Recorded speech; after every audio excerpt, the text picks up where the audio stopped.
la enseñanza tántrica del cristianismo no se había enseñado a la humanidad, sino que es y se realiza a partir del año 1948, que es develado. Es decir, que antes de eso no era posible hablarlo públicamente, pero sí se conocía a nivel de iniciación. En todo caso, empieza a desplegarse a nivel social de la humanidad el vehículo Vajrayana del cristianismo es a partir de ese año. Que la gente lo puede considerar o lo puede rechazar, allá cada quien. Lo importante es que estoy diciendo la información correcta en nombre de la verdad. Porque aparte de ser mi deber, así es el asunto. Entonces, si para llegar al Padre necesitamos al Hijo, debemos conocer al Hijo. Pero conocer al Hijo no es solamente observar y contemplar su rostro. No. Tampoco es suficiente escuchar su palabra. No. Tampoco es suficiente seguir su obra. No. También es necesario, aparte de todo esto, experimentarlo a Él dentro de nosotros.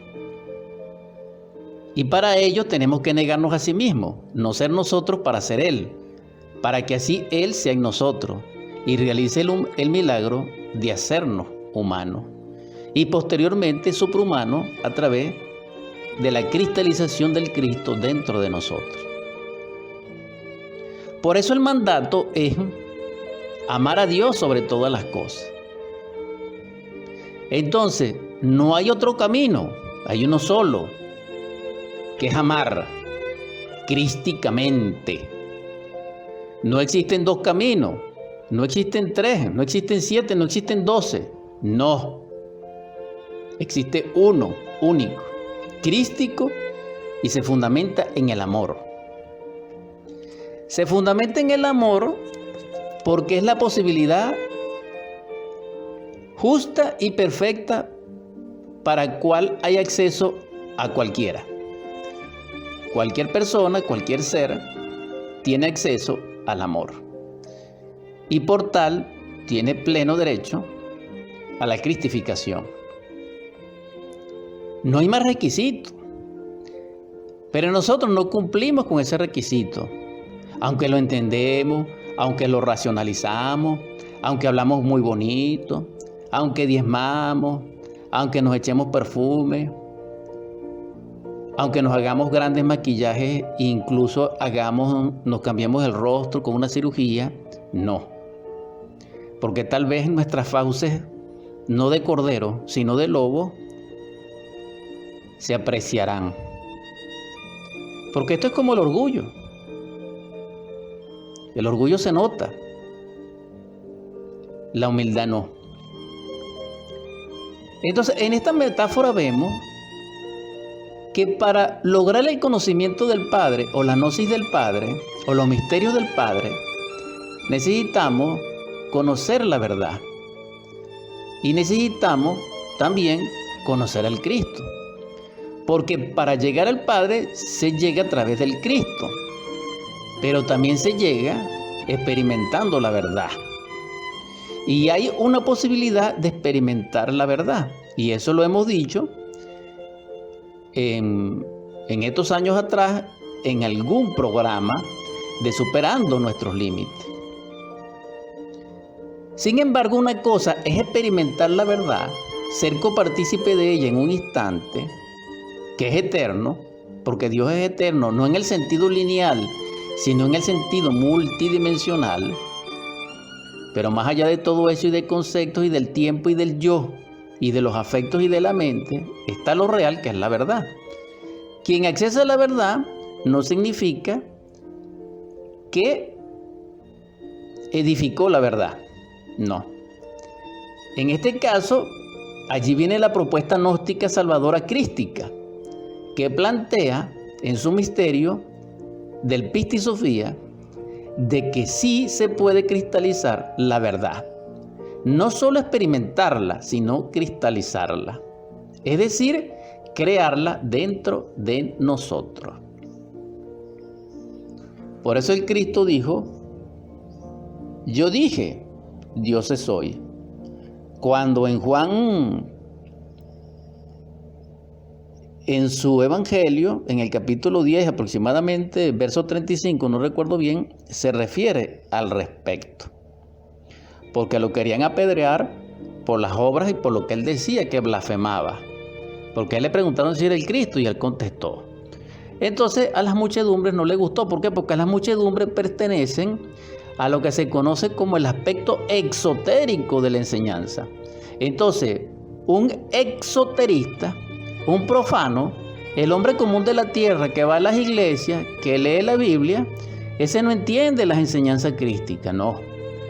Por eso fue que nosotros matamos al Cristo, pues no lo entendíamos, porque nosotros no estamos en el nivel de Él. Vemos que también crucificaron al Cristo los sacerdotes, los escribas, los fariseos, los príncipes, porque ellos pertenecen, algunos al nivel profano, otros al nivel mesotérico y otros pertenecen a la sombra. Entonces nosotros vemos allí que no se entendía el Cristo, y como el Cristo no se entendía, es decir, no lo conocíamos, entonces le dimos la espalda.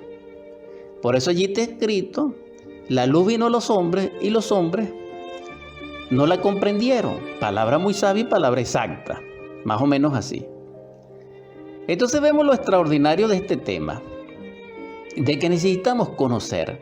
Es decir, la palabra clave es conocimiento, es decir, gnosis. Abran su corazón, los exhorto, en el nombre del Cristo por un instante. ¿Quién es capaz de comprender esto?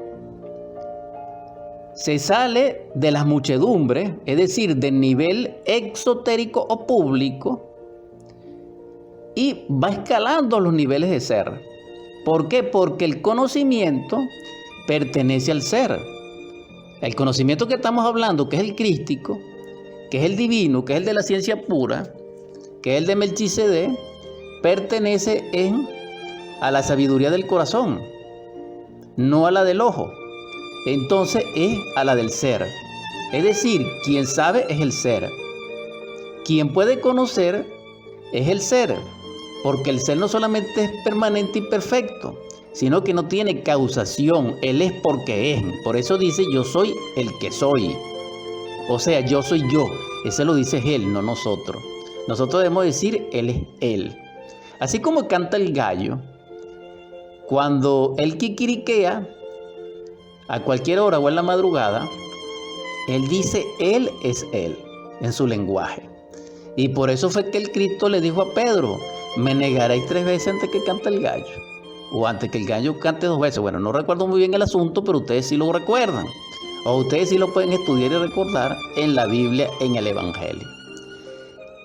Y Pedro se da cuenta que el gallo cantó y se dio cuenta que lo negó. Es decir, que si Pedro, estando a los pies del Maestro y comiendo con él y respirando el aire que él respiraba, lo negó, también lo traicionó en esos momentos, hermano. Entonces no solamente fue supuestamente el hermano mayor Judas Iscariote quien vendió al Cristo y lo traicionó. No. Ok, lo vendería, pero lo traicionamos varios. Ahora bien, nosotros tendremos un Pedro negando al Cristo dentro de nosotros, en nuestros mundos y espacios psicológicos, en nuestra mente, en nuestros sueños, en nuestras pesadillas. ¿Cuántas veces nosotros nos hemos negado al amor? ¿Cuántas veces nosotros nos hemos negado a ayudar a un semejante que realmente lo necesitaba? ¿O cuántas veces hemos ofendido? Entonces debiéramos ser reflexivos, psicoanalizarnos, a ver hasta qué punto nosotros hemos fallado a las enseñanzas crísticas.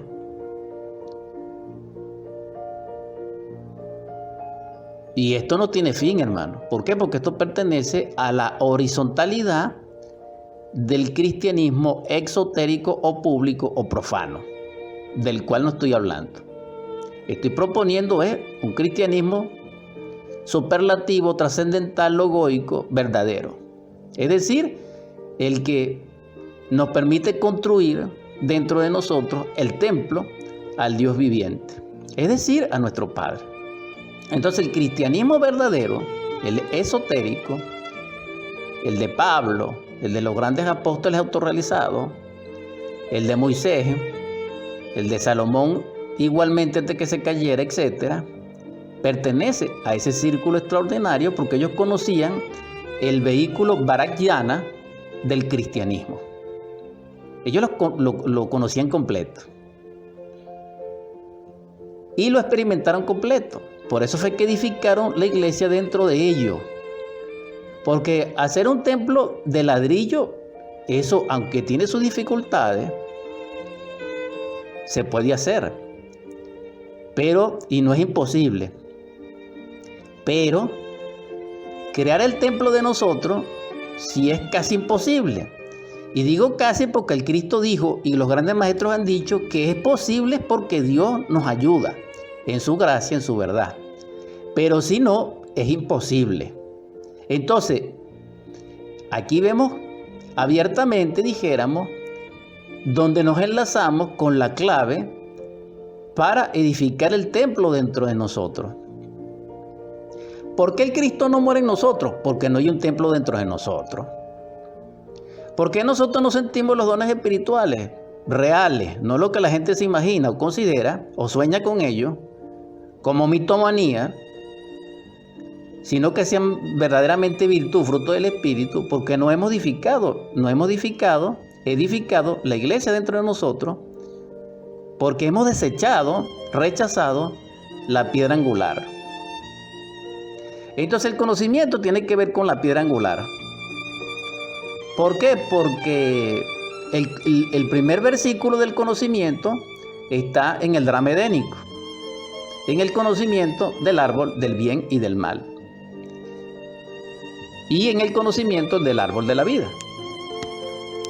Entonces aquí vemos el gran misterio. Entonces el conocimiento es semejante a un árbol.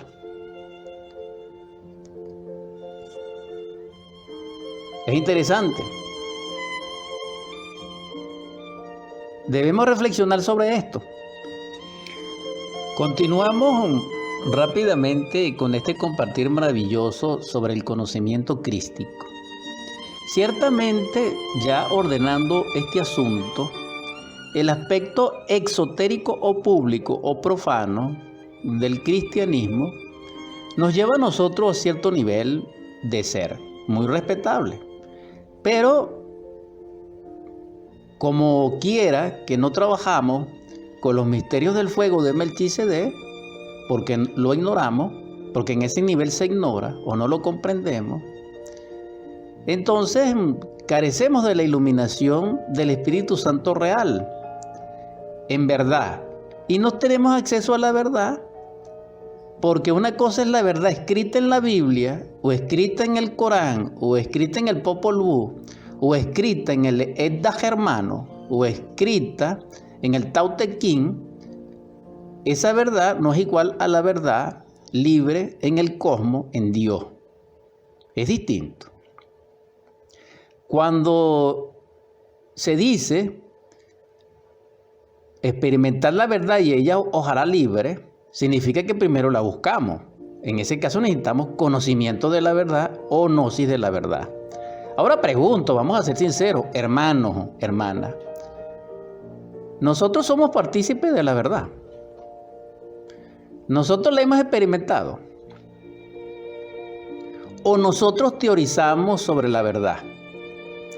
Porque la verdad es la solución, pero hay que experimentarla, pero primero hay que buscarla. Para eso se necesita conocer, se necesita gnosis, es decir, conocer. Entonces vemos que esto es maravilloso, porque dice Proverbios 1:7, el temor del Señor es el principio de la sabiduría. Los necios desprecian la sabiduría y la instrucción. Esto es por Salomón. ¿Qué es sabiduría? Amar a Dios. El amor es superior al temer y al respetar. Quien ama es obvio que respeta y es obvio que teme, entre comillas. Es una interpretación porque no le quiero corregir las palabras al gran Salomón. Ahora bien, Corintios en la primera, dice Pablo allí, 12:8, pues a uno le es dada palabra de sabiduría por el Espíritu, a otro palabra de conocimiento según el mismo Espíritu. Entonces vemos que aquí Pablo hace una diferencia, dijéramos, cognitiva entre la palabra sabiduría y la palabra conocimiento. Porque aunque ambos pertenecen a la conciencia, la palabra sabiduría es más exigente, requiere más conciencia que la que se requiere para conocimiento, porque para conocimiento se requiere conciencia